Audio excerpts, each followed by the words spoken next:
Accounting Principle, siklus akuntansi. Kita lanjut masuk ke bab 3, tahap penyelesaian atau penyesuaian atau adjustment. Dalam menyusun laporan keuangan yang dibuat pada akhir periode akuntansi, ada dua macam dasar pembukuan.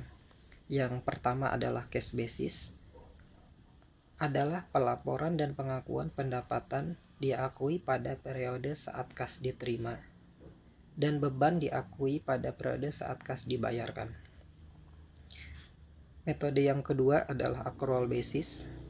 Pelaporan dan pengakuan pendapatan diakui pada saat periode pendapatan dihasilkan dan beban diakui pada saat periode beban itu terjadi dalam usaha.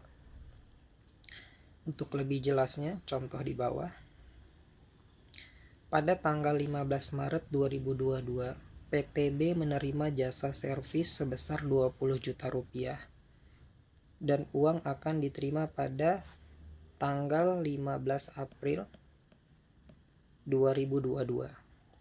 Di sini tanggal 15 Maret 2022. Untuk metode cash basis tidak ada pencatatan.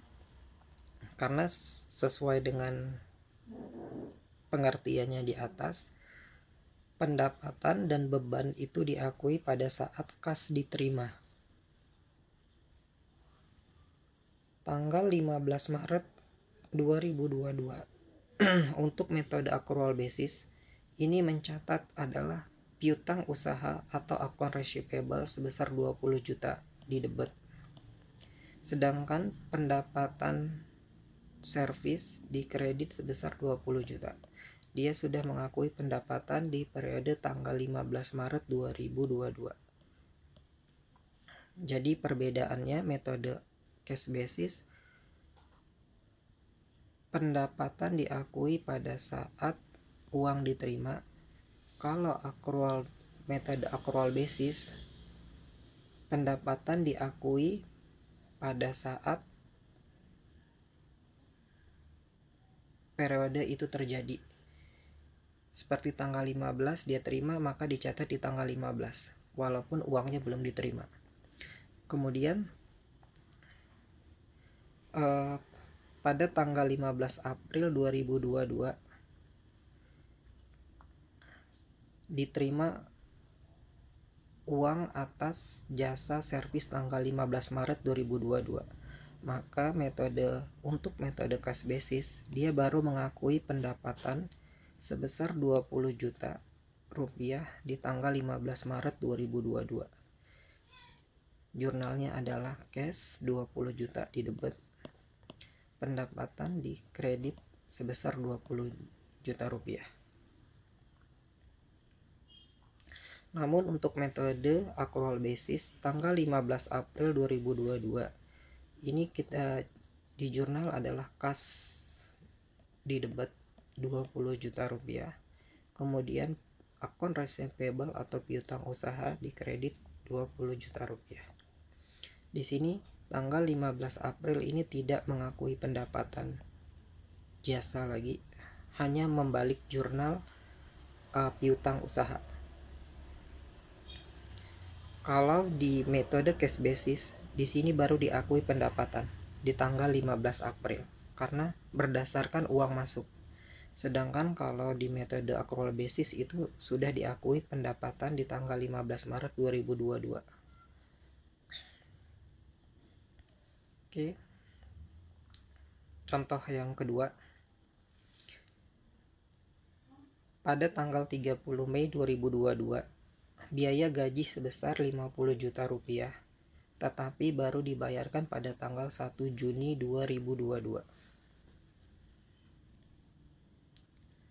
Kalau metode cash basis, tanggal 30 Mei 2022, ini tidak ada pencatatan. Seperti yang telah dijelaskan di atas, beban diakui pada saat uang dikeluarkan. Nah, untuk metode accrual basis, tanggal 30 Mei 2022 ini diakui biaya salaries expense atau biaya gaji di debit sebesar 50 juta. Di sini salaries payable atau beban gaji dikredit sebesar 50 juta rupiah. Nah, kemudian tanggal 1 Juni 2022 dibayarkan gajinya sebesar 50 juta. Nah, di sini tanggal 1 Juni 2022 untuk metode cash basis baru diakui biaya gaji salaris expense atau biaya gaji di debit sebesar 50 juta rupiah dan cash dikredit 50 juta rupiah. Seperti yang dijelaskan di atas, metode cash basis, saya ulang lagi, adalah pendapatan diakui pada saat uang dikeluarkan, biaya diakui pada saat uang dikeluarkan, baru dicatat sebagai pendapatan atau beban. Sedangkan untuk metode accrual basis tanggal 1 Juni 2022 ini hanya di jurnal hutang gaji di debit sebesar 50 juta rupiah, kasnya keluar sebesar 50 juta rupiah. Nah, disinilah perbedaan metode accrual basis dan cash basis dan metode accrual basis. Kalau metode cash basis sudah saya jelaskan sebelumnya, pendapatan dan beban diakui pada saat uang diterima dan dikeluarkan. Kalau metode accrual basis adalah saat pendapatan dan beban diakui pada periode terjadinya transaksi tersebut. Kalau dia transaksinya di 30 Mei, pendapatan di 30 Mei atau pendapatan di bulan Mei, maka diakui di bulan tersebut.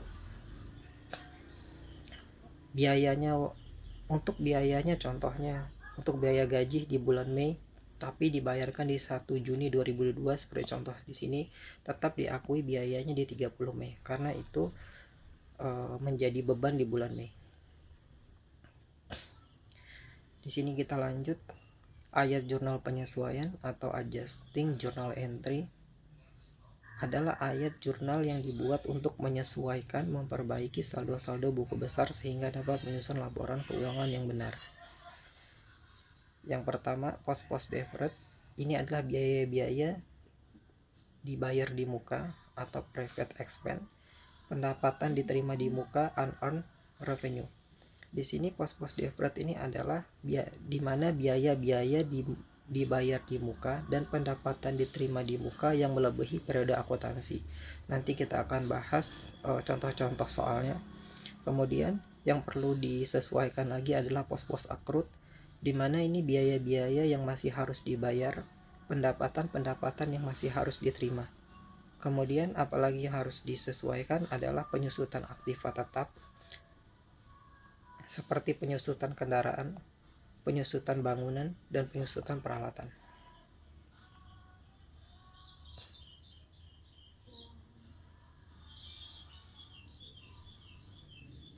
Terima kasih.